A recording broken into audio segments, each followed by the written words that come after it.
Hello students, I am Harshita Rathore और मैं आप सबका एचएन अध्ययन पे स्वागत करती हूँ। आई होप सब लोग काफ़ी अच्छे होंगे। जून के एग्जाम के लिए जो भी लोग प्रिपेयर कर रहे हैं उन्होंने अपनी प्रिपरेशन भी स्टार्ट कर दी होगी। हमने भी अपने बैचेस को 2024 जून के एग्जाम के लिए बैचेस को स्टार्ट कर दिया है। पेपर 1 का बैच मिलेगा आपको और पेपर 2 हिंदी साहित्य के बैचेस भी आपको हमारे चैनल पर अवेलेबल है। अगर आप इंटरेस्टेड हो तो आप किसी भी बैच के अंदर एनरोल कर सकते हो। ठीक है, बैचेस के अंदर आपको क्या क्या दिया जाएगा, वहाँ पे आपको कंप्लीट क्लासेस मिलेंगी। आपका जो भी सिलेबस है, पेपर 1 हो या फिर पेपर 2 हिंदी साहित्य हो, आपको कंप्लीट क्लासेस मिलेंगी आपके सिलेबस की। ठीक है, जो क्लासेस हैं वो आपकी दोनों ही भाषाओं में यानी कि हिंदी और इंग्लिश दोनों ही लैंग्वेजेस के अंदर आपको क्लासेस देखने को मिलेंगी। फिर उन क्लासेस के साथ आपको पीडीएफ के नोट्स भी प्रोवाइड किए जाएंगे हमारी तरफ से। ठीक है, अब आप चाहो उन नोट्स को देख के अपने खुद के नोट्स बना सकते हो या फिर आप सिर्फ हमारे ही नोट्स को प्रेफर कर सकते हो। जैसे भी आप कंफर्टेबल हो आप कर सकते हो अपनी पढ़ाई उसके अकॉर्डिंग, लेकिन कंप्लीट क्लासेस के साथ आपको पीडीएफ के नोट्स भी मिलेंगे। वो नोट्स भी आपको हिंदी और इंग्लिश दोनों ही लैंग्वेज के अंदर रहने वाले हैं पेपर 1 के लिए। ठीक है, फिर आपको वीकली लाइव डिस्कशन भी मिलेगा पेपर 1 के अंदर, जहां पे हम लोग आप लोगों के साथ में बैठेंगे, आपकी क्वेरीज को सॉल्व करेंगे, आपकी प्रॉब्लम्स को सॉल्व करेंगे। कुछ भी आपका प्रॉब्लम है पेपर 1 को लेकर या फिर कोई भी आपके जनरल डाउट है उसको सॉल्व करने की हम पूरी कोशिश करेंगे लाइव मीटिंग के अंदर। ठीक है, फिर आपको 15+ टेस्ट भी मिलेंगे इसी कंप्लीट बैच के अंदर। ठीक है, टेस्ट जो होंगे वो आपको 2 तरीके के टेस्ट मिलेंगे। एक मिलेगा आपको सेक्शनल टेस्ट, ठीक है, एक मिलेगा आपको फुल लेंथ के टेस्ट। अब ये सेक्शनल टेस्ट और फुल लेंथ के टेस्ट में आपको क्या मिलेगा, सेक्शनल टेस्ट में आपको जो हर एक चैप्टर है तो चैप्टर वाइज आपको प्रैक्टिस करवाई जाएगी। जैसे है ना, फर्स्ट चैप्टर आपका टीचिंग एप्टीट्यूड है तो आपको एक चैप्टर का टीचिंग एप्टीट्यूड के पूरे 50 क्वेश्चन मिलेंगे। ठीक है, फिर सेकंड चैप्टर, थर्ड चैप्टर, ऐसे चैप्टर वाइज आपको टेस्ट मिलेगा, वो होता है आपका सेक्शनल टेस्ट। और फुल लेंथ का टेस्ट में क्या मिलेगा आपको, फुल लेंथ के टेस्ट में आपको कंप्लीट जो आपके 10 चैप्टर्स हैं पेपर 1 के सबके मिला के जैसे आपका पेपर आता है, सारे चैप्टर्स को मिक्स करके जो भी आपके क्वेश्चन आते हैं टोटल 50 क्वेश्चन, उस तरीके से आपका पूरा पेपर बना के फिर हम लोग आपको देंगे, ताकि आपको सभी है ना चैप्टर्स के क्वेश्चंस को एक साथ में कैसे सॉल्व करना है उसकी भी आपको आदत लग जाए, क्योंकि एग्जाम में हमको इस तरीके से ही पेपर आने वाला है। तो जिस फॉर्मेट में आपका पेपर आने वाला है उसी तरीके से फिर हम आपका है ना फुल लेंथ टेस्ट के अंदर भी प्रैक्टिस करवाएंगे। तो आपको टेस्ट मिलेंगे जहां पे आपको सेक्शनल टेस्ट और फुल लेंथ के टेस्ट दोनों ही दिए जाएंगे। ठीक है, तो ये सब कुछ आपको complete classes, PDF notes, discussion, test वगैरह सब कुछ आपको कंप्लीट पेपर 1 के बैचेस के अंदर मिलेगा और ये सब कुछ ही आपको पेपर 2 हिंदी साहित्य के बैचेस में भी देखने को मिलेगा। ठीक है, तो अगर आप इंटरेस्टेड हो तो ये जो नंबर दिया हुआ है आप इस पे हमको व्हाट्सएप या फिर टेलीग्राम पे मैसेज कर सकते हो, कांटेक्ट कर सकते हो और बैच के रिगार्डिंग पूरी इन्फॉर्मेशन ले सकते हो और अपने आप को एनरोल कर सकते हो हमारी बैचेस के अंदर और एक स्ट्रक्चर्ड तरीके से जून के एग्जाम के लिए तैयारी को शुरू कर सकते हो। ठीक है, क्योंकि जून के एग्जाम की जो डेट है वो ऑलरेडी आउट हो चुकी है कि 10 जून से 21 जून तक आपके एग्जाम्स जो हैं वो रहने वाले हैं। ठीक है, तो अभी 10 जून के लिए काफी टाइम है, 5-6 मंथ्स है, तो हमको 5-6 महीने में एक प्रॉपर गाइडेंस के साथ में अपनी तैयारी को शुरू करना चाहिए। ठीक है, तो अगर आप इंटरेस्टेड हो हमारे बैचेस के अंदर एनरोल करने के लिए तो ये आपको नंबर दिया हुआ है 9450403952। आप इस पे कांटेक्ट कर सकते हो हमको व्हाट्सएप या फिर टेलीग्राम पे और बैच के रिगार्डिंग इन्फॉर्मेशन ले सकते हो और एनरोलमेंट भी कर सकते हो। ठीक है, अब आज की क्लास हम स्टार्ट करेंगे। आज की जो क्लास हमारी रहने वाली है वो हमारी रहने वाली है चैप्टर 9 जो हमारा पेपर 1 का चैप्टर है, जिसका नाम है पीपल डेवलपमेंट एंड एनवायरनमेंट वाला जो हमारा चैप्टर है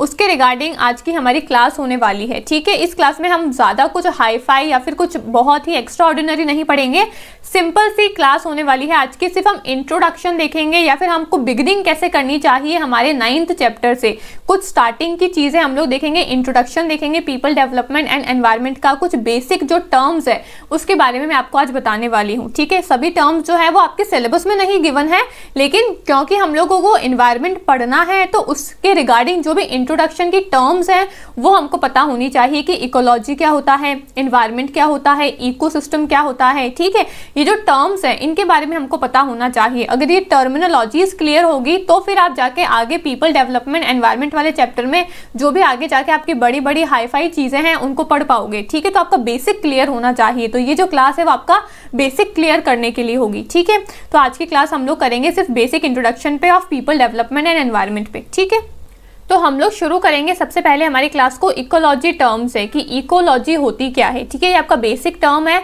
आपको पता होना चाहिए। अगर आप एनवायरनमेंट पढ़ रहे हो तो आपको इसका मतलब पता होना चाहिए किसने इकोलॉजी टर्म को दिया है। इन सबसे आपके प्रीवियस ईयर के पेपर्स के अंदर क्वेश्चन भी पूछे गए हैं। ठीक है, तो ये बेसिक टर्म है इकोलॉजी की, इकोलॉजी क्या होती है उसके बारे में हम लोग शुरू करते हैं क्लास को। ठीक है, इकोलॉजी क्या है, इकोलॉजी में है इकोज मीनिंग होम और प्लेस टू लिव। ठीक है। And logy means study. Ecology जो है वो आपके दो शब्दों से मिलके बना है, एक है इकोज, एक है लॉजी। लॉजी आपने देखा होगा काफी सारे वर्ड्स के पीछे लॉजी टर्म जो है वो लगती है। इकोलॉजी हो गया, सोशियोलॉजी हो गया, ठीक है। तो ये लॉजी क्या है? लॉजी का मतलब होता है स्टडी, किसी भी चीज की स्टडी करना, ठीक है। तो लॉजी का मतलब तो सिंपली साइंटिफिक स्टडी हो गया। लेकिन इकोज का मतलब क्या है? इकोज का मीनिंग है होम और प्लेस टू लिव, ठीक है। रहने की जो जगह होती है जहाँ पे लिविंग ऑर्गेनिजम्स रहते हैं, उनकी स्टडी करने को हम कहते हैं क्या? इकोलॉजी, ठीक है। It is the study of home of nature, ठीक है। Ecology is called as a scientific study of the relationship of living organisms with each other. अगर आपसे कोई इकोलॉजी की डेफिनेशन पूछ ले तो आप क्या बताओगे? Ecology is called as a scientific study of the relationship of living organisms with each other. जो भी लिविंग ऑर्गेनिजम्स हैं वो जहाँ पे रहते हैं उनके बीच का जो रिलेशनशिप है उसकी साइंटिफिक स्टडी को हम क्या कहते हैं? इकोलॉजी कहते हैं, ठीक है। इकोलॉजी जो टर्म है वो आपकी अर्नेस्ट हैकल ने दिया है। अर्नेस्ट हैकल ने आपका इकोलॉजी जो टर्म है वो इन्होंने दिया है। बस आपको इतना सा ही पढ़ना है, ज्यादा कुछ डिटेल में नहीं जाना है कि भाई इकोलॉजी क्या होती है। दो वर्ड से मिलकर बनी है, इकोज एंड लॉजी। लॉजी का मतलब होता है सिंपल स्टडी एंड इकोज का मतलब होता है होम और प्लेस टू लिव, यानी कि रहने की जो जगह होती है। तो सिंपल अगर हम इकोलॉजी टर्म की बात करें तो अर्नेस्ट हैकल ने इकोलॉजी टर्म दी है। और इसका मतलब क्या होता है? इसका मतलब होता है कि एक साइंटिफिक स्टडी किसके बीच में? लिविंग ऑर्गेनिजम्स जहां पे रहते हैं उनके बीच में जो रिलेशनशिप होती है, ठीक है। लिविंग ऑर्गेनिजम्स के बीच में जो रिलेशनशिप होती है उसकी एक साइंटिफिक स्टडी करने को हम इकोलॉजी कहते हैं, ठीक है। आपका यहाँ पे हिंदी में भी दिया हुआ है परिस्थितिकी और पर्यावरण। तो हम सबसे पहले देखते हैं कि परिस्थितिकी क्या होती है। परिस्थितिकी, इकोस का अर्थ है घर या रहने का स्थान और लोगोस का अर्थ है अध्ययन यानी कि स्टडी, ठीक है। यह प्रकृति के घर का अध्ययन है, ठीक है। पारिस्थितिकी को जीवित जीवों के प्रत्येक जीव के साथ संबंध के वैज्ञानिक अध्ययन भी कहा जाता है, यानी कि जहाँ पे जो जीवित प्राणी रहते हैं, जो आपके लिविंग ऑर्गेनिजम्स रहते हैं, उनके बीच की जो रिलेशनशिप होती है उसकी स्टडी को हम क्या कहते हैं? पारिस्थितिकी कहते हैं। और अर्नेस्ट हैकल ने इस टर्म को दिया है इकोलॉजी, ठीक है। इतना सा हमको देखना है। फिर हम आगे बढ़ते हैं। नेक्स्ट हमारा टर्म है एनवायरमेंट, क्योंकि हमारा जो चैप्टर है उसका नाम क्या है? पीपल, डेवलपमेंट एंड एनवायरमेंट, ठीक है। जो हमारा 9th चैप्टर है उसका नाम है पीपल, डेवलपमेंट एंड एनवायरमेंट। यहाँ पे सिर्फ हमको एनवायरमेंट नहीं देखना है, सिर्फ हमको पर्यावरण के बारे में नहीं देखना है, हमको यहाँ पे पीपल के बारे में भी पढ़ना है, ठीक है। जो लोग रह रहे हैं उस एनवायरमेंट में उसके बारे में भी पढ़ना है। उनका इंटरेक्शन कैसे होता है एनवायरमेंट के साथ में, पर्यावरण के साथ में उनका किस तरीके से इंटरेक्शन होता है उसके बारे में भी हमको पढ़ना है। और किस तरीके से विकास हो रहा है यानी कि डेवलपमेंट हो रहा है पीपल का भी और एनवायरमेंट का भी, इसके भी हमको प्रॉपर स्टडी करनी है इस चैप्टर के अंदर। तो सिर्फ एनवायरमेंट का ये मतलब नहीं कि हमको सिर्फ और सिर्फ एनवायरमेंट के बारे में पढ़ना है, यहाँ पे हमको पीपल, डेवलपमेंट और एनवायरमेंट इन तीनों के बारे में ही पढ़ना है, ठीक है। तो हमारी दूसरी टर्म आती है एनवायरमेंट। एनवायरमेंट यानी कि पर्यावरण। अब पर्यावरण क्या है इसको समझते हैं, ठीक है। एनवायरमेंट क्या है? Environment is defined as the sum total of all living and non living components, influences and events surrounding an organisms. जो भी हमारे आसपास, जो भी हमारे सराउंडिंग में जो भी चीजें हैं वो आपके एनवायरमेंट के अंदर आती है, ठीक है। एनवायरमेंट में आपके लिविंग ऑर्गेनिजम्स और आपके नॉन लिविंग कंपोनेंट्स दोनों ही आएंगे, ठीक है। इकोलॉजी में तो क्या था? लिविंग ऑर्गेनिजम्स जहाँ पे रहते हैं उनके बीच की जो रिलेशनशिप होती है उसकी स्टडी हम करते हैं जो इकोलॉजी कहलाती है। लेकिन एनवायरमेंट क्या है? पर्यावरण क्या है? हमारे आसपास की जितनी भी चीजें हैं, ठीक है। आपकी फायर हो गई, वाटर हो गया, एयर हो गया, ये क्या है? ये नॉन लिविंग है। और लिविंग ऑर्गेनिजम्स कौन है? ह्यूमंस हो गए, एनिमल्स हो गए, प्लांट्स हो गए, ये लिविंग ऑर्गेनिजम्स हैं। तो ये सब कुछ क्या है? ये सब कुछ मिला के आपका पर्यावरण बन रहा है, आपका एनवायरमेंट बन रहा है। तो एनवायरमेंट क्या है? एनवायरमेंट में आपके लिविंग एंड नॉन लिविंग दोनों ही कंपोनेंट्स आते हैं। तो एनवायरमेंट की सिंपल डेफिनेशन क्या हो सकती है? The sum total of all the living and non living components, ठीक है। All the organisms as small as virus and algae and as developed as a human being are dependent on each other and also the environment for food, energy, water, oxygen, shelter and for various other needs। के भाई ये क्या बताना चाह रहा है paragraph बोल रहा है कि भाई चाहे छोटे से छोटा प्राणी हो, चाहे बड़े से बड़ा जीव हो, छोटे से छोटा जीव चाहे वो आपका वायरस हो गया, आपका एल्गल ब्लूम्स हो गए, ठीक है, चाहे वो हो, चाहे बड़े से बड़ा जीव हो गया आपका ह्यूमन बीइंग, ठीक है, सब एक दूसरे के ऊपर डिपेंडेंट रहते हैं। कोई फूड के लिए डिपेंडेंट है, कोई वाटर के लिए है, कोई ऑक्सीजन के लिए है, तो कोई एनर्जी के लिए है, ठीक है। तो यानी कि एनवायरमेंट में आपके वाटर, ऑक्सीजन, एनर्जी, फूड है ना, ये जो नॉन लिविंग कंपोनेंट्स है ये भी आते हैं और जो आपके लिविंग कंपोनेंट्स है वो भी आते हैं। तो यानी कि एनवायरमेंट आपका बायोटिक और अबायोटिक दोनों ही फैक्टर्स से मिलके बना है, ठीक है। एनवायरनमेंट आपका बायोटिक और बायोटिक दोनों ही फैक्टर से मिलकर बना है, यानी कि जैविक और अजैविक कारक दोनों ही आते हैं आपके पर्यावरण के अंदर, ठीक है। अब अबायोटिक फैक्टर्स कौन कौन से हैं? अबायोटिक फैक्टर्स यानी कि जो आपके है ना अजैविक कारक है वो कौन कौन से हैं पर्यावरण में? वो है आपका it includes energy, radiation, temperature, heat हो गया, है ना, वाटर हो गया, एटमॉस्फेरिक गैसेस हो गई, जो भी हमारे एटमॉस्फेयर में गैसेस होती है, जो हमारा टेम्परेचर होता है, ठीक है, ये सब हो गए, हमारी विंड जो हो गई, फायर हो गई, ठीक है, हवा, पानी, वाटर, ये सब कुछ, ऑक्सीजन, ये सब कुछ क्या है? ये अबायोटिक है, अजैविक है। और बायोटिक कौन कौन सी हो गई, है ना, आपकी जैविक कंपोनेंट्स कौन कौन से हैं, जैविक कारक कौन कौन से हैं? जो आपके लिविंग बीइंग्स है, आपके प्लांट्स हो गए, आपके एनिमल्स हो गए, आपके ह्यूमंस हो गए, डिकम्पोजर्स हो गए, ये सब होते हैं आपके बायोटिक फैक्टर्स, ठीक है। तो एनवायरनमेंट की सिंपल डेफिनेशन क्या हो सकती है? सम total of all living and non living components, जहां पे आपके लिविंग ऑर्गेनिजम्स भी रहते हैं और आपके नॉन लिविंग यानी कि आपके बायोटिक और बायोटिक फैक्टर्स दोनों ही आपको पर्यावरण के अंदर देखने को मिलते हैं, ठीक है। हिंदी में भी सब कुछ लिखा हुआ है। पर्यावरण क्या है? पर्यावरण को सभी जीवित निर्जीव घटकों के कुल योग के रूप में परिभाषित किया जा सकता है, यानी कि यहाँ पे आपके जीवित भी है और आपके निर्जीव जो घटक है वो दोनों का ही जो है ना कुल योग है, सम टोटल है, इसके अकॉर्डिंग हम पर्यावरण को परिभाषित कर सकते हैं। यानी कि पर्यावरण में आपके अजैविक कारक भी आते हैं और आपके जैविक कारक भी आते हैं। अजैविक कारक कौन है? ऊर्जा, विकिरण, तापमान हो गया, ठीक है, ताप प्रवाह हो गया, पानी, वायुमंडलीय गैसेज हो गया, जो हमारे चारों ओर जो हवा है ना, वायु है, अग्नि है, ये सब कुछ क्या है? आपके अजैविक कारक है। और जैविक कारक कौन कौन से हो गए? जो हमारे आसपास में जो हरे भरे जो पेड़ पौधे हैं, ठीक है, जो मनुष्य है, जो जीव है, जो एनिमल्स हैं, ठीक है, ये सब कौन है? हमारे जैविक कारक है। तो पर्यावरण क्या होता है? एनवायरनमेंट क्या है? Living and non living components का सम टोटल है, ठीक है। इतनी सी हमको डेफिनेशन पढ़नी है। फिर इंडिविजुअल, अब इंडिविजुअल क्या होता है, यानी कि व्यक्ति क्या होता है? इंडिविजुअल होता है an organism is an living, an organism is an individual living being that has ability to function independently। एक सिंगल ऑर्गेनिज्म, ठीक है, एक सिंगल ऑर्गेनिज्म क्या कहलाएगा? आपका इंडिविजुअल कहलाएगा। ये तो सिंपल सी बात है भाई, एक सिंगल ऑर्गेनिज्म है वो क्या है? आपका इंडिविजुअल है। व्यक्ति क्या है? जीव एक व्यक्तिगत जीवित प्राणी है जो स्वतंत्र रूप से कार्य करने की क्षमता रखता है, ठीक है। एक जो सिंगल ऑर्गेनिज्म होता है उसको हम इंडिविजुअल कहते हैं, ठीक है। फिर पॉपुलेशन आती है, सबसे पहले बनेगा हमारा सिंगल ऑर्गेनिज्म। सिंगल ऑर्गेनिज्म यानी कि इंडिविजुअल। इंडिविजुअल के बाद में आएगी हमारी पॉपुलेशन। पॉपुलेशन क्या है? Group of organisms. एक सिंगल जो प्राणी है वो तो हो गया आपका इंडिविजुअल, ठीक है। अब काफी सारे प्राणी मिलके क्या बनाएंगे? एक ग्रुप बनाएंगे और उस ग्रुप ऑफ ऑर्गेनिजम्स को क्या कहते हैं? उसको हम कहेंगे पॉपुलेशन, ठीक है। लेकिन पॉपुलेशन जो है वो हमेशा होगी सेम स्पीशीज की, ठीक है। जैसे यहाँ पे आप देख रहे हो बर्ड्स हैं, तो ये सिर्फ और सिर्फ बर्ड्स ही है, सेम स्पीशी है। काफी अगर सिर्फ एक बर्ड होता तो ये सिंगल इंडिविजुअल हो जाता, ठीक है। काफी सारे बर्ड्स हैं तो ये क्या है? आपकी पॉपुलेशन हो गई, लेकिन पॉपुलेशन हमेशा सेम स्पीशी की ही होगी। यानी कि जनसंख्या क्या है? जनसंख्या आमतौर पर एक ही प्रजाति के जीवों का एक समूह है जो एक विशिष्ट समय के दौरान एक परिभाषित क्षेत्र में रहते हैं।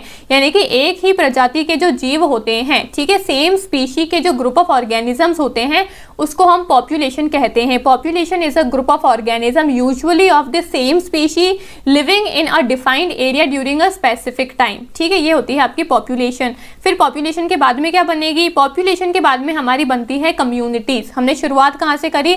हमने शुरुआत करी इंडिविजुअल से। इंडिविजुअल क्या है? एक सिंगल प्राणी हो गया, ठीक है, सिंगल ऑर्गेनिज्म हो गया। फिर उसके बाद में हमारे पॉपुलेशन के ऊपर, पॉपुलेशन क्या है? Group of organism. Single organism, individual, फिर ऑर्गेनिजम्स का ग्रुप बन गया लेकिन सेम स्पीशी, कौन हो गई? पॉपुलेशन। पॉपुलेशन के बाद में हम आएंगे कम्युनिटीज के ऊपर। कम्युनिटीज क्या है?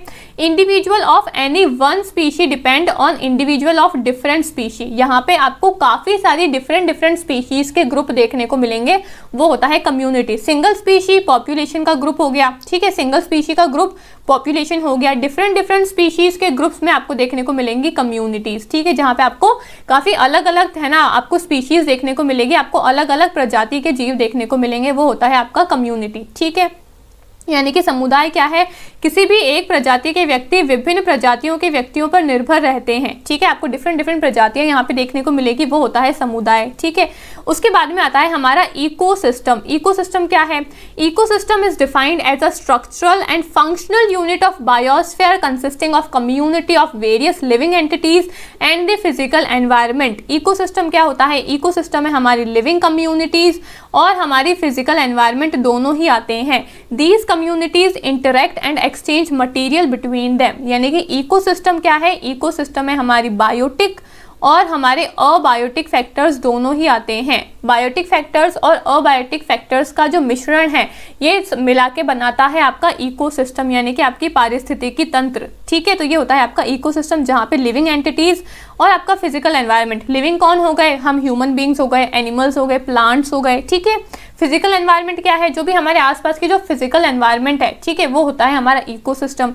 इकोसिस्टम जो है वो दिया है आर्थर टेंसले ने। आपको नाम याद रखने हैं कि इकोलॉजी किसने दिया है, ठीक है ना, इकोसिस्टम किसने दिया है, इन ऐसे नामों को आपको लर्न करके रखना है। तो आर्थर टेंसले ने दिया है इकोसिस्टम टर्म को कॉइन किया है। ठीक है, इकोसिस्टम के सिंपल डेफिनेशन की अगर बात करूं तो क्या हो जाएगा, geographic area where biotic and abiotic factors live together, या जहां पे आपके जैविक और अजैविक कारक यानी कि बायोटिक अबायोटिक फैक्टर्स दोनों साथ में मिलकर रहते हैं, वो जोग्राफिक एरिया है। एक ऐसा जोग्राफिक एरिया होता है जहां पे आपके बायोटिक फैक्टर्स भी हैं और अबायोटिक फैक्टर्स भी हैं, यानी कि जहां पे आपके जैविक और अजैविक तत्व जो है वो दोनों ही साथ में मिलजुल के एक ऐसे जोग्राफिक एरिया में रहते हैं, उसको इकोसिस्टम कहते हैं। उसको क्या कहते हैं, पारिस्थितिकी तंत्र कहते हैं। ठीक है, फिर हम बढ़ते हैं आगे कि इकोसिस्टम में हमने बात करी कि भाई जैविक तत्व भी होते हैं और अजैविक भी होते हैं, यानी कि बायोटिक और अबायोटिक दोनों ही फैक्टर्स होते हैं।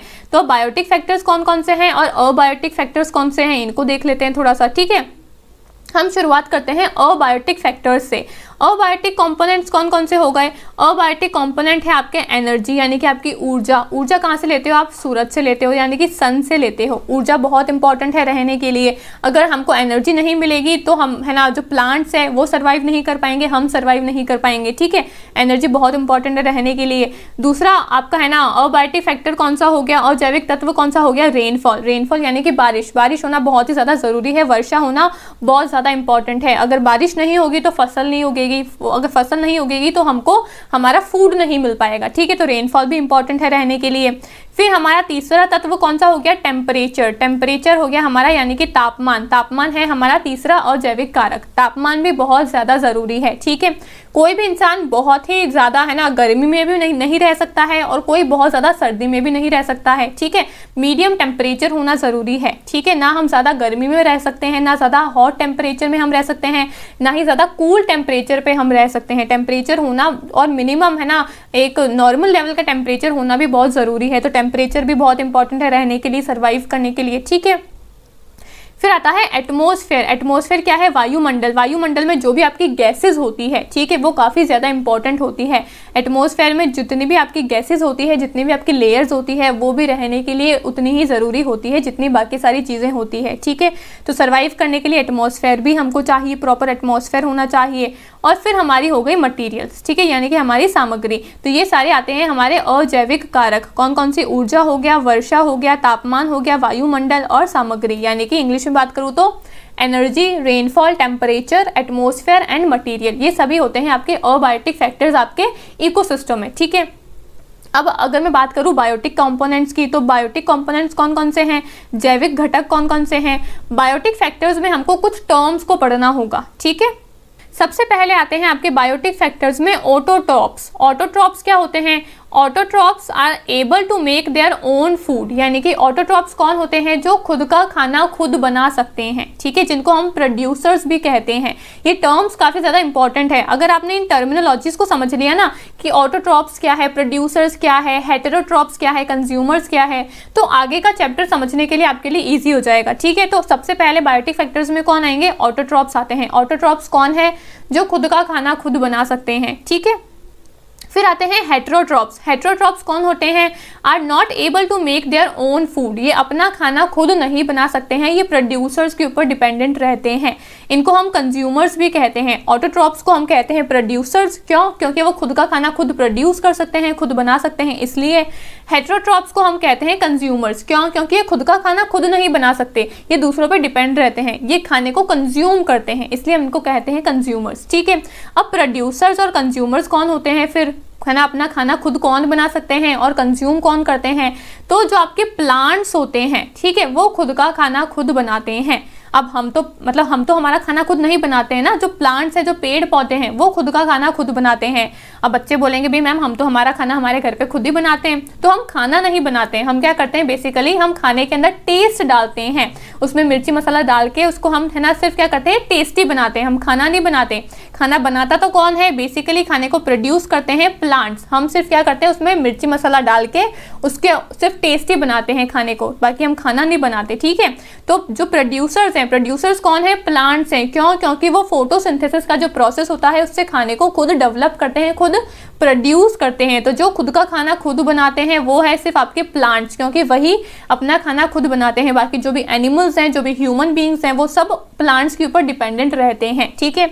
तो जो खुद का खाना खुद बनाते हैं उनको क्या कहते हैं, ऑटोट्रॉप्स कहते हैं, या फिर हम उनको प्रोड्यूसर्स भी कह सकते हैं, ठीक है।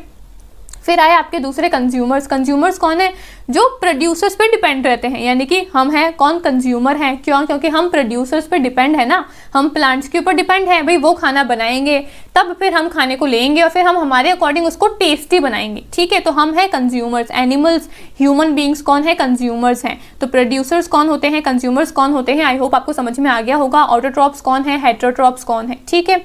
फिर हम अगर बात करें आगे टाइप्स ऑफ कंज्यूमर्स की, कंज्यूमर्स कौन है, जो खुद का खाना खुद नहीं बनाते, जो दूसरों के ऊपर डिपेंड रहते हैं, ठीक है, जो प्रोड्यूसर्स के ऊपर डिपेंड रहते हैं। अब कंज्यूमर्स के टाइप्स कितने होते हैं। कंज्यूमर्स आपको माइक्रो कंज्यूमर्स और मैक्रो कंज्यूमर्स, दो तरीके के कंज्यूमर्स देखने को मिल सकते हैं, ठीक है। माइक्रो कंज्यूमर्स कौन है, माइक्रो है आपके, माइक्रो मतलब छोटा, ठीक है। तो माइक्रो कंज्यूमर्स होते हैं आपके स्मॉल कंज्यूमर्स, जो आपके स्मॉल माइक्रो ऑर्गेनिजम्स होते हैं ना, जो छोटे छोटे जानवर होते हैं, वो भी खुद का खाना खुद नहीं बनाते हैं ना, वो भी दूसरों के ऊपर डिपेंडेंट रहते हैं, ठीक है। तो वो भी कंज्यूमर हैं। तो एक तो हो गए आपके पास में माइक्रो कंज्यूमर, जो छोटे छोटे जीव होते हैं आपके, वो माइक्रो कंज्यूमर्स हो गए, ठीक है, जिनको हम सेप्रोट्रॉप्स या फिर डेट्रिट्रस, ठीक है, डेट्रिट्रस या फिर सेप्रोट्रॉप्स भी कहते हैं। इन सभी नेम्स को आपको लर्न करना है, क्योंकि इनसे आपके एग्जाम में क्वेश्चन बनते हैं कि सेप्रोट्रॉप्स कौन होते हैं, माइक्रो कंज्यूमर्स होते हैं या फिर मैक्रो कंज्यूमर्स होते हैं। आपको पता होना चाहिए जो माइक्रो कंज्यूमर्स होते हैं उनको हम क्या कहते हैं, सेप्रोट्रॉप्स या फिर डेट्रिट्रस, ठीक है। एक होते हैं आपके मैक्रो कंज्यूमर्स, माइक्रो जो छोटे छोटे आपके जीव हो गए वो माइक्रो कंज्यूमर्स हो गए। एक होते हैं बड़े जीव, मैक्रो कंज्यूमर्स, ठीक है। बिग कंज्यूमर्स कौन हो गए, ह्यूमन बीइंग, ह्यूमन बीइंग भी कंज्यूमर है, लेकिन हम बिग कंज्यूमर्स हैं, ठीक है। तो कंज्यूमर्स आपके पास में दो तरीके के हैं, एक हो गए माइक्रो कंज्यूमर्स, एक हो गए मैक्रो कंज्यूमर्स, ठीक है। और अब अगर हम आगे और फर्दर कंज्यूमर्स को देखें तो आपको तीन तरीके के और कंज्यूमर्स देखने को मिलेंगे, primary, secondary and tertiary consumers, ठीक है। प्राइमरी कंज्यूमर्स कौन होते हैं, हर्बीवोरस होते हैं। हर्बीवोरस कौन है, प्राइमरी कंज्यूमर्स, जो सिर्फ और सिर्फ पेड़ पौधों को ही खाते हैं। हर्बीवोरस, कार्निवोरस, ओमनीवोरस, आपने अपनी स्कूल लाइफ में पढ़ा होगा इन सभी टर्म्स को, ठीक है। तो हम कुछ ज्यादा फैंसी नहीं पढ़ रहे हैं, सिर्फ हम उसको ही रिवाइज कर रहे हैं एक बार, ठीक है। तो प्राइमरी कंज्यूमर्स कौन है, प्राइमरी कंज्यूमर्स हैं आपके सबसे पहले आते हैं हर्बीवोरस, जो सिर्फ और सिर्फ क्या करते हैं, ग्रीन प्लांट्स को खाते हैं, ठीक है। सेकेंडरी कंज्यूमर्स कौन है आपके, कार्निवोरस। कार्निवोरस कौन है, जो आपके है ना प्लांट्स को नहीं खाते, जो है ना जानवर वगैरह को खाते हैं, ठीक है, वो हो गए आपके कार्निवोरस। लेकिन सेकेंडरी में आपके आएंगे स्मॉल कार्निवोरस। और टर्शरी कंज्यूमर्स कौन है, ये भी आपके कार्निवोरस ही है, लेकिन ये बिग कार्निवोरस है, ठीक है। स्मॉल जो साइज में स्मॉल है, और फिर टर्शरी में आएंगे आपके बिग कार्निवोरस जो कि साइज में बड़े हैं, ठीक है। तो ये आपका एक पिरामिड के अकॉर्डिंग मैं आपको समझाने की कोशिश करूं तो ये बनता है आपका पिरामिड कुछ इस तरीके का, ठीक है। सबसे पहले आएंगे आपके प्रोड्यूसर्स। पिरामिड में आपका सबसे पहला जो स्टार्टिंग का जो पॉइंट होता है वो कंज्यूमर प्रोड्यूसर से ही तो शुरू होगा, क्योंकि खाना भी तो वही प्रोड्यूस करेंगे। तो सबसे पहले आ गए आपके कौन, प्रोड्यूसर्स। प्रोड्यूसर्स कौन है, आपके प्लांट्स हो गए, आपके ग्रीन जो पेड़ पौधे होते हैं वो आपके है ना प्रोड्यूसर्स हो गए, ठीक है। फिर आएंगे आपके कंज्यूमर्स। अब कंज्यूमर्स हमने पढ़े कौन कौन से, प्राइमरी कंज्यूमर, सेकेंडरी कंज्यूमर और टर्शरी कंज्यूमर्स, ठीक है। तो फिर आएंगे आपके प्राइमरी कंज्यूमर्स। प्राइमरी कंज्यूमर्स कौन है, जो इन पेड़ पौधों को खाएंगे, ठीक है, जो हर्बीवोरस है, जो पेड़ पौधों को खाते हैं सिर्फ, वो प्राइमरी कंज्यूमर्स हो गए। फिर कौन है आपके, फिर आएंगे आपके सेकेंडरी कंज्यूमर्स। सेकेंडरी कंज्यूमर्स कौन है, जो इन प्राइमरी कंज्यूमर्स को खाएंगे, ठीक है। और फिर आएंगे आपके कौन, टर्शरी कंज्यूमर्स। टर्शरी कौन है, जो आपके बिग कार्निवोरस हो गए, जो है ना सेकेंडरी वालों को खाएंगे, ठीक है। तो इस तरीके से बनता है आपका पूरा का पूरा पिरामिड, ठीक है। तो ये हो गए आपके है ना बायोटिक कंपोनेंट्स, यानी कि आपके जैविक तत्व, ठीक है। आपको इन टर्म्स को याद रखना है ऑटोट्रॉप्स कौन है, हेटरोट्रॉप्स कौन है। ऑटोट्रॉप्स जो अपना भोजन स्वयं बनाते हैं और हेटरोट्रॉप्स जो अपना भोजन स्वयं नहीं बनाते, जो ऑटोट्रॉप्स के ऊपर डिपेंडेंट रहते हैं। ठीक है, फिर हमने आगे क्या पढ़ा, फिर हमने उसके बाद में देखा था है ना कंज्यूमर्स और प्रोड्यूसर्स के बारे में कि कंज्यूमर्स और प्रोड्यूसर्स कौन होते हैं। ठीक है, उपभोक्ता और उत्पादक कौन होते हैं उसके बारे में हमने देखा। फिर हमने देखा प्राइमरी, सेकेंडरी और टर्शियरी कंज्यूमर्स के बारे में, यानी कि हमने देखा प्राथमिक उपभोक्ता कौन होते हैं, द्वितीय कौन होते हैं और तृतीय कौन होते हैं। ठीक है, फिर हमने देखा माइक्रो और मैक्रो कंज्यूमर्स के बारे में भी हमने देखा। ठीक है, तो आई होप ये सभी टर्म्स आपको अब समझ में आ गई होगी। ठीक है, तो ये होते हैं हमारे इकोसिस्टम में बायोटिक और अबायोटिक फैक्टर्स। कौन कौन से अजैविक तत्व हैं, कौन कौन से जैविक तत्व है, वो मैंने आपको सब समझा दिया है। ठीक है, अब आगे बढ़ते हैं। फिर आता है हमारा इकोटोन। इकोटोन क्या होती है? इकोटोन होता है जोन ऑफ जंक्शन और ट्रांजिशन बिटवीन टू और मोर डाइवर्स इकोसिस्टम। ठीक है, इकोसिस्टम पढ़ के आ चुके हैं कि एक ऐसी जगह जहाँ पे बायोटिक और बायोटिक दोनों ही फैक्टर्स क्या कर रहे हैं। ठीक है, एक ऐसा ज्योग्राफिक एरिया है। अब दो ज्योग्राफिक एरिया के बीच का जो जंक्शन होता है, जो आपका ट्रांजिशन का एरिया होता है, सपोज कोई एक ये इकोसिस्टम है, एक ये इकोसिस्टम है, इन दोनों के बीच का जो ये ट्रांजिशन का एरिया है ना, जो ये जंक्शन का एरिया है, इसको क्या कहते हैं? इसको कहते हैं इकोटोन। बस इकोटोन और कुछ नहीं है। दो डाइवर्स इकोसिस्टम है, अलग अलग इकोसिस्टम है, उनके बीच का जो जंक्शन का जो ट्रांजिशन का जो एरिया होता है, ये वाला जोन, ठीक है, इसको कहते हैं इकोटोन। ठीक है, अब इकोटोन में आता है आपका एज इफेक्ट। एज इफेक्ट क्या होता है? अब जो दो इकोसिस्टम है, ठीक है, दो इकोसिस्टम है, दोनों इकोसिस्टम के बीच का तो आपने देख लिया कभी जो ट्रांजिशन का जो एरिया होता है उसको इकोटोन कहते हैं। अब इकोटोन में भी एक ये इकोसिस्टम है, एक ये इकोसिस्टम है। ठीक है, सपोज ये इकोसिस्टम हो गया आपका रिवर का, है ना, एक ये इकोसिस्टम है आपके जहाँ पे है ना ग्रास वगैरह लग रही है। ठीक है, अब इन दोनों इकोसिस्टम में ये जो आपका ट्रांजिशन का एरिया है, यहाँ पे हो सकता है कि जो आपका ग्रास वाला इकोसिस्टम है, इसकी जो है ना स्पेशलिटीज हैं, इसकी जो है ना कैरेक्टरिस्टिक्स हैं, वो इस वाले एरिया में ज़्यादा आ गए। ठीक है, तो क्या होगा भाई, दो इकोसिस्टम में से एक भी इकोसिस्टम की कैरेक्टरिस्टिक्स या फिर फीचर्स किसी है ना एक इकोसिस्टम के क्या हो जाते हैं, डोमिनेंट हो जाते हैं, उसको हम क्या कहते हैं? उसको हम कहते हैं एज इफेक्ट। यानी कि सिंपल भाषा में समझाऊं तो मैंने कहा एक इकोसिस्टम ये है, एक इकोसिस्टम ये है। ठीक है, दो इकोसिस्टम है, दोनों इकोसिस्टम में से किसी एक भी इकोसिस्टम की जो स्पेशलिटी है या फिर जो भी कैरेक्टरिस्टिक्स है वो अगर डोमिनेंट हो जाती है किसी एरिया में, तो उसको कहते हैं सिंपली एज इफेक्ट। ठीक है, जैसे कि अगर और सिंपल भाषा में एग्जांपल देके समझाऊं तो ये है मदर और फादर। ठीक है, मदर और फादर से जो बेबी हुआ है, ठीक है, उनमें से आपने देखा होगा कि कोई कहते हैं कि भाई आप अपनी मदर की तरह लगती हो या फिर आप अपने फादर की तरह लगते हो। ठीक है, तो क्या है, मदर और फादर में से किसी एक के जीन्स जो हैं वो बेबी में ज़्यादा आ गए हैं। ठीक है, जैसे आपने देखा होगा इब्राहिम, ठीक है, जो है ना शाहरुख खान का बेटा है, वो अपने बिल्कुल फादर की तरह लगता है, तो फादर के जो जीन्स है वो उसमें ज़्यादा आ गए, इसलिए वो है ना कंप्लीट अपने फादर की तरह दिखता है। तो क्या है, वो दोनों जो स्पीशीज़ हैं उसमें से एक के जो कैरेक्टरिस्टिक्स है, जो फीचर्स हैं, वो डोमिनेंट हैं। तो यही होता है सेम आपका एज इफेक्ट का मतलब। ठीक है, कि भाई दो इकोसिस्टम है, दोनों में से किसी एक के अगर कैरेक्टरिस्टिक्स जो है, जो फीचर्स जो है वो अगर डोमिनेंट हो जाते हैं तो उसको हम क्या कहते हैं? एज इफेक्ट कहते हैं। ठीक है, आई होप अब समझ में आ गया होगा आपको शाहरुख खान के बेटे वाला एग्जाम्पल से। ठीक है, तो ये होता है आपका क्या, इकोटोन। इकोटोन क्या होती है? दो या दो से अधिक विविध पारिस्थितिकी तंत्र के बीच का जो जंक्शन या फिर संक्रमण का क्षेत्र होता है। ठीक है, दो इकोसिस्टम के बीच का जो आपका जंक्शन का एरिया होता है, इसको कहते हैं इकोटोन। और दोनों इकोसिस्टम में से किसी एक के भी अगर कैरेक्टरिस्टिक्स या फिर फीचर्स है ना डोमिनेंट हो जाते हैं किसी एरिया में, तो उसको क्या कहते हैं? उसको कहते हैं हम एज इफेक्ट। ठीक है, उसको क्या कहते हैं? एज इफेक्ट उसको हम कहते हैं। ठीक है, आई होप समझ में आ गया होगा। फिर आगे हम बात करते हैं नीश की। नीश क्या होता है? नीश होता है आपका, niche is the unique functional role और place of a species in an ecosystem. हर एक इकोसिस्टम में एक स्पीशी की एक है ना स्पेशल है ना फीचर्स होते हैं, स्पेशल फंक्शनल रोल होता है। तो हर एक स्पीशी का जो फंक्शनल यूनिक फंक्शनल रोल जो होता है उसको हम नीश कहते हैं। जैसे कि ये है आपका है ना ब्लैक बियर है, तो ब्लैक बियर के रहने की जगह अलग होगी, ये फॉरेस्ट में रहते हैं। ठीक है, ये न्यूट्रिएंट्स पे फीड करते हैं, इंसेक्ट्स पे फीड करते हैं, फीड ऑन है ना bloody feeding insects and parasites पे फीड करते हैं। तो हर एक जो स्पीशी होता है उसकी जो फंक्शनल रोल होता है वो यूनिक होता है, और उसके उस यूनिक फंक्शनल रोल को हम क्या कहते हैं? नीश कहते हैं। ठीक है, क्या कहते हैं? हम ताक कहते हैं हिंदी के अंदर। ठीक है, तो ये हो गया आपका नीश। नीश क्या है?